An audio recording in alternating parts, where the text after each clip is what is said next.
প্রিয় স্টুডেন্টস, সকলে কেমন আছো? নিশ্চয়ই সকলে খুব ভালো আছো। আজকে আমি কবি জীবনানন্দ দাশের লেখা বিখ্যাত কবিতা বনলতা সেনের প্রশ্ন উত্তর নিয়ে তোমাদের সামনে হাজির হয়েছি। এর আগের ভিডিওতে আমি এই কবিতাটার ব্যাখ্যা করেছিলাম। তোমরা যদি না দেখে থাকো আগে কিন্তু ব্যাখ্যাটা শুনে নিও, তাহলে তোমাদের বুঝতে সুবিধে হবে। এই ভিডিওতে আমি মোট 4টে প্রশ্নের উত্তর লিখেছি, আর এরপরে আর একটা ভিডিও আনবো যেখানে আরও কিছু প্রশ্নের উত্তর আমি দেব। তাহলে এই ভিডিওটা তোমরা প্রথম থেকে শেষ পর্যন্ত খুব মন দিয়ে দেখতে থাকো, কারণ এই কবিতাটা যেহেতু খুবই গুরুত্বপূর্ণ, তাই এই কবিতাটার প্রথম থেকে শেষ পর্যন্ত প্রশ্ন উত্তরগুলো তোমরা মন দিয়ে দেখো। তাহলে চলো আমরা দেখে নিই যে এখানে কি কি প্রশ্নের উত্তর রয়েছে। প্রথম প্রশ্ন আছে, 1000 বছর ধরে আমি পথ হাঁটিতেছি পৃথিবীর পথে। আচ্ছা, এই প্রশ্নের উত্তরের মান হলো 10। হ্যাঁ, প্রথম ক নম্বর প্রশ্ন রয়েছে, কার লেখা কোন কবিতার অংশ? উদ্ধৃত পংক্তিটি রবীন্দ্র উত্তরকালের সর্বশ্রেষ্ঠ কবি জীবনানন্দ দাশের লেখা বনলতা সেন কবিতার অংশ।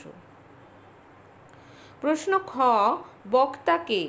এর সঙ্গে একটা লেজুর প্রশ্ন রয়েছে, 1000 বছর বলতে বক্তা কি বলেছেন? তো প্রথম প্রশ্নের উত্তরটা হলো, বক্তা হলেন কবি বা কবিতার কথক জীবনানন্দ দাশ। দ্বিতীয় প্রশ্নের উত্তর হলো, 1000 বছর বলতে কবি দীর্ঘ সময় বা লক্ষ লক্ষ বছর বোঝাতে চেয়েছেন। সুদূর অতীত থেকে দীর্ঘ পথ অতিক্রম করে কবি বর্তমানে এসে পৌঁছেছেন। অতীতের অন্ধকারে নিমজ্জিত কবির এই পথরেখা সিংহল সমুদ্র থেকে মালয় সাগর পর্যন্ত বিস্তৃত। কবি মনে করেন প্রাচীন ভারতের মৌর্য সম্রাট ও সম্রাট অশোকের সময়েও তিনি সেখানে ছিলেন। এমনকি কবি মনে করেন কারুকার্যময় বিদর্ভ বা শ্রাবস্তী নগরেও তার অবস্থান ছিল। প্রকৃতপক্ষে কবি এখানে সমগ্র মানব জাতির প্রতিনিধি। পৃথিবীর বুকে যে মানব জাতি বিভিন্ন রূপে বিভিন্ন সময়ে যুগ যুগ ধরে পথ হেঁটে চলেছে, কবি সেই মানব জাতির কথাই এখানে বলেছেন। কেমন? চলে আসি গ নম্বর প্রশ্নে, তিনি কেন এভাবে পথ হেঁটে চলেছেন? উত্তর, কবি জন্ম থেকে জন্মান্তরে সুন্দরের উপাসনা করেছেন। সত্য, শিব ও সুন্দরের সন্ধান করাই তার কাজ। কবি হলেন সুন্দরের উপাসক। বিশ্বময় সুন্দরের উপস্থিতি। যুগের পরিবর্তনের সাথে সাথে সুন্দরের উপকরণ পাল্টে যায়, কিন্তু সৌন্দর্য চেতনার কোনো বদল হয় না। তার ওপরে কবির মন কৌতূহলী। সব কিছুর ওপরে সৌন্দর্যের অনুসন্ধান ও সৌন্দর্য উপলব্ধি করা তার কাজ। সেই কৌতূহলের জন্য কবি পৃথিবীর সর্বত্র যান, আর এই কারণেই তিনি 1000 বছর ধরে পৃথিবীর পথে হেঁটে চলেছেন। দেখে নি ঘ নম্বর প্রশ্ন কি আছে। দীর্ঘ পথ হেঁটে বক্তার কিরূপ অবস্থা হয়েছিল? উত্তর, দীর্ঘ পথ অতিক্রমার ফলে, এখানে একটু ভুল আছে, অতিক্রম করার ফলে হবে এখানটা, অতিক্রম করার ফলে বা করার কারণে কবি হয়ে পড়েন শ্রান্ত ও ক্লান্ত। একটু শান্তির আশায় তিনি দিশেহারা ছিলেন। একটু শান্তির আশায় কবি ছিলেন উদ্বিগ্ন চিত্ত। পাখিরা যেমন দিনের শেষে আপন আপন বাসায় ফিরে আসে, কেননা পাখির নীড়ে থাকে শান্তির অপার প্রতিশ্রুতি। কবিও যেন কারোর কাছ থেকে সেই শান্তির প্রতিশ্রুতি আশা করছিলেন, আর সেই শান্তি দিতে পেরেছিলেন কবির প্রেয়সী নাটোরের বনলতা সেন। সে তার স্নেহের স্পর্শে ও ভালোবাসার ছোঁয়ায় কবিকে আবদ্ধ করে এক অপার্থিব জগতে নিয়ে যান। সেখানে জীবনের সমস্ত দ্বিধা, দ্বন্দ্ব, অপ্রাপ্তি থেকে মেলে চরম মুক্তি। হয়ে গেল আমার 1 নম্বর প্রশ্নের উত্তর। চলে আসি 2 নম্বর প্রশ্নে। আর এই প্রশ্নে যাওয়ার আগে আমার যেটা বক্তব্য সেটা হলো আইসিএসসি এবং আইএসসি বোর্ডের বাংলা বিষয়ে যে কোনো রকম সাহায্য পাওয়ার জন্য তোমরা আমার চ্যানেলটিকে ফলো করো, ভালো লাগলে একটা লাইক দিও, আর সাবস্ক্রাইব করার অনুরোধ রইল। আমি অনেক পরিশ্রম করে এই সব প্রশ্নের উত্তরগুলো তৈরি করছি। তোমাদের যদি কিছু সাহায্য হয় এই প্রশ্নের উত্তরগুলো পড়ে, তাহলে আমার পরিশ্রম সার্থক হবে। তাই তোমরা আমার চ্যানেলটিকে ফলো করে সাবস্ক্রাইব করে দিও। এখনও যারা সাবস্ক্রাইব করে উঠতে পারোনি তারা প্লিজ সাবস্ক্রাইব করো। চলো 2 নম্বর প্রশ্নে। চুল তার কবেকার অন্ধকার বিদিশার নিশা। প্রশ্ন ক, কবির লেখা অন্য 2টি কাব্যগ্রন্থের নাম লেখো। কবি জীবনানন্দ দাশের লেখা অন্য 2টি কাব্যগ্রন্থ হলো রূপসী বাংলা ও ঝরা পালক। তোমাদের বইতে কবি পরিচিতির মধ্যে আরও অনেকগুলো নাম আছে, ইচ্ছে করলে সেখান থেকে নিয়ে নিতে পারো নাম। তার বলতে কার কথা বলা হয়েছে? তার বলতে এখানে কবির মানসী কিংবা সৌন্দর্যের শাশ্বত চিরন্তন প্রতিরূপ বনলতা সেনের কথা এখানে বলা হয়েছে। তার মুখ সম্পর্কে কবি কোন উপমা দিয়েছেন? তার মুখ সম্পর্কে কবি উপমা দিয়ে বলেছেন মুখ তার শ্রাবস্তির কারুকার্য। এটা যেহেতু কবিতার লাইন, এই অংশটুকু ইনভার্টেড কমার মধ্যে লিখতে হবে। চলে আসি ঘ নম্বর প্রশ্নে। বনলতা সেনের রূপ সৌন্দর্যের বর্ণনা দাও। উত্তর, বনলতা সেন রবীন্দ্র পরবর্তী সর্বশ্রেষ্ঠ কবিতা। বনলতা সেনের সঙ্গে প্রথম সাক্ষাৎকারে কবি প্রকৃতির সান্নিধ্যে গভীর শান্তি অনুভব করেছিলেন। 1000 বছর ধরে তিনি যে নিরন্তর পথ চলেছেন, সবশেষে নাটোরের বনলতা সেনের সান্নিধ্যে এসে কবি 2 দণ্ড শান্তি পেয়েছিলেন। বনলতা সেনের মাথার চুল ঘন কালো, মুখে শ্রাবস্তির কারুকার্য, হাল ভাঙা, এখানে ভাঙা হবে, হাল ভাঙা নাবিকের মতো বিপর্যস্ত অবস্থায় কবি দারুচিনি দ্বীপের ভিতর অন্ধকারে বনলতা সেনকে দেখেছেন। ঐশ্বর্য ও প্রশান্তির এই মোহমুগ্ধকর অনুষঙ্গে কবি বনলতা সেনকে আবিষ্কার করেন। জীবনের লেনদেন চুকিয়ে দিয়ে ক্লান্ত কবির হৃদয় নিভৃতে বনলতা সেনের মুখোমুখি বসার অধিকার লাভ করেন।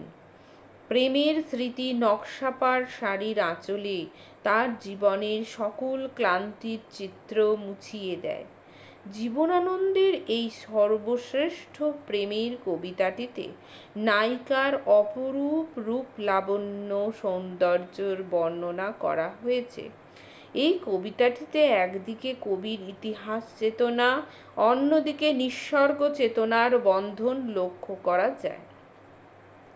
কবি বনলতা সেনের চুলকে অন্ধকারের কালিমার সাথে তুলনা করেছেন। কবেকার বলতে তিনি পুরনো ইতিহাস থেকে সেই নারীকে তুলে এনেছেন। ইতিহাসের যুগ থেকে বনলতা সেন বিভিন্ন রূপে কবির কাছে ফিরে এসেছে। তিনি কবির জীবনে এক শান্তির বাতাবরণ সৃষ্টি করেছেন। বিদিশা নগরীর অন্ধকারের মতো তার চুল, বনলতা সেনের মুখমণ্ডলের নাক, চোখ, মুখ যেন নিখুঁতভাবে আঁকা। সে অপরূপ সৌন্দর্যের অধিকারী। হয়ে গেল 2 নম্বর প্রশ্নের উত্তর। চলে আসি 3 নম্বরে। সমস্ত দিনের শেষে শিশিরের শব্দের মতো সন্ধ্যা আসে। ক নম্বর প্রশ্ন, মূল কাব্যগ্রন্থের নাম কি? এখানে ময় দীর্ঘ হবে। উত্তর, কবিতাটির মূল কাব্যগ্রন্থের নাম বনলতা সেন। বক্তা কে? খ নম্বর প্রশ্ন, উত্তর হবে উদ্ধৃত অংশের বক্তা কবি জীবনানন্দ দাশ। প্রসঙ্গ উল্লেখ করো। আচ্ছা, এটা গ নম্বর প্রশ্ন। এটা কেমন? উত্তর, জীবন সমুদ্রে অবগাহন করতে করতে কবি ক্লান্ত ও শ্রান্ত। উত্তাল সমুদ্রে হাল ভাঙা নাবিক যেমন দারুচিনি দ্বীপের ভিতর শ্যামল অরণ্যভূমির সন্ধান পেয়ে আশ্বস্ত হন, ঠিক একইভাবে জীবন সমুদ্রের দিশেহারা কবি, জীবন সমুদ্রে হবে এখানটা, সমুদ্রে দিশেহারা কবিও বনলতা সেনের সাক্ষাৎ পেয়ে প্রাণের আরাম ও মনের শান্তি পেয়েছিলেন। এই প্রসঙ্গে কবির এই উক্তি। চলো ঘ নম্বর প্রশ্নে, কবির প্রশান্ত চিত্তের বর্ণনা দাও। উত্তর, কবি বলেছেন শীত ঋতুতে। আচ্ছা, তার আগে বলি এই প্রশ্নের উত্তরটা অনেকটা বড় হয়েছে, আর এখানে এটা একটু তোমরা ছোট করেও নিতে পারো। কবি বলেছেন শীত ঋতুতে শিশির পড়ে, আবার সন্ধ্যার সময় ঘাসের ওপর শিশির দেখা যায়। অন্তিম বা শেষ অর্থে কবি এই উপমাগুলি ব্যবহার করেছেন। চিলের ডানার মতো চিলের ডানার মধ্যে কবি রোদের গন্ধ অনুভব করেছেন। দিনের শেষে চিল তার ডানায় রোদের গন্ধ মুছে ফেলে। কবি দিনের শেষ বা অন্তকে বুঝিয়েছেন। এরপর তিনি বলেছেন যখন পৃথিবীর সব রং মুছে যায়, তখন এখানে যায় কথাটা হবে সব রং মুছে যায়, তখন মৃত্যু এসে আমাদের হাতছানি দেয়। তখন আমরা আমাদের জীবনের কাহিনীগুলি পাণ্ডুলিপির মতো পর্বে পর্বে চিন্তা করি। আনন্দের দিনগুলি জোনাকির আলোর মতো আমাদের মনে ঝিলমিল করে। তখন আমরা আমাদের অবসন্নতাকে, ক্লান্তিকে ভুলে যাই। মৃত্যুর দুঃখকে আমরা ভুলে যাই। সব নদী শেষ পর্যন্ত মোহনায় গিয়ে সমুদ্রে এসে মিলিত হয়। তেমনি মানব জীবনের শেষ পরিণতি হলো মৃত্যু। মানব জীবনের সমস্ত লেনদেন, চাওয়া পাওয়া মৃত্যুর সময় শেষ হয়ে যায়। অন্তিমকালের কথা কবি এখানে বুঝিয়েছেন। তখন শুধুমাত্র চোখের সামনে থাকে অন্ধকার। সেই সময় মানুষের কোনো রাগ, অভিমান, অহংকার কিছুই থাকে না। যখন কবির মৃত্যু ঘনিয়ে আসবে, তখন তার হিসাব মিটে যাবে। তিনি তখন বনলতা সেনের সাথে মুখোমুখি বসার আকাঙ্ক্ষা করেছেন। বনলতা সেন হলো সেই চিরন্তন নারী যার চোখে কবি আশ্রয় পান।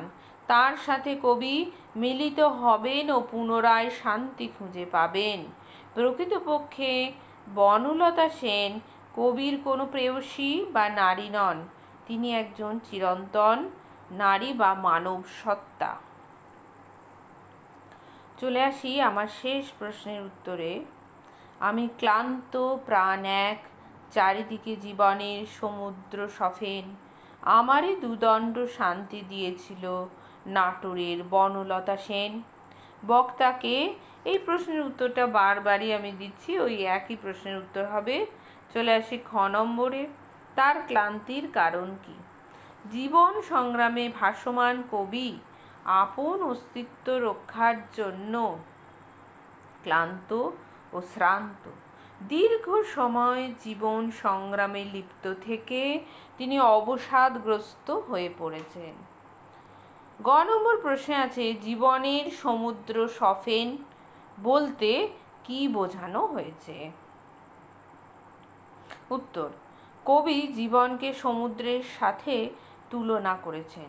সমুদ্র উত্তাল তরঙ্গ সংকুল, সর্বদাই উত্তাল ঢেউয়ের আঘাতে ক্ষিপ্ত, নিরন্তর প্রবল গর্জনে চারিদিকে তরঙ্গের পর তরঙ্গ এসে কূলে আছড়ে পড়ে। তরঙ্গের মাথায় সৃষ্টি হয় সাদা ফেনা।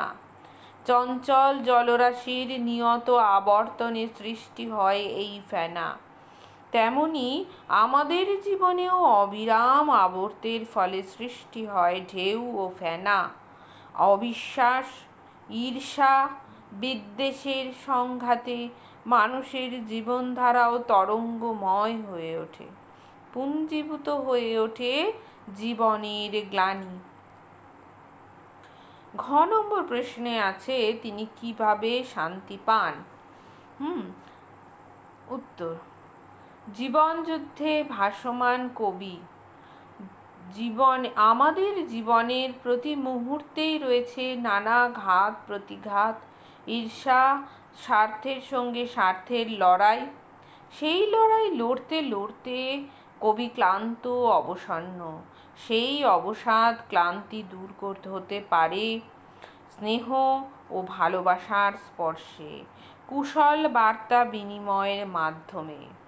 এই কারণে কবি তার মানসী নাটোরের বনলতা সেনের কাছে আশ্রয় নিয়েছেন। কারণ চারিদিকে যখন সমুদ্র সফেন, তখন কবি দেখতে পেয়েছেন বনলতা সেনকে।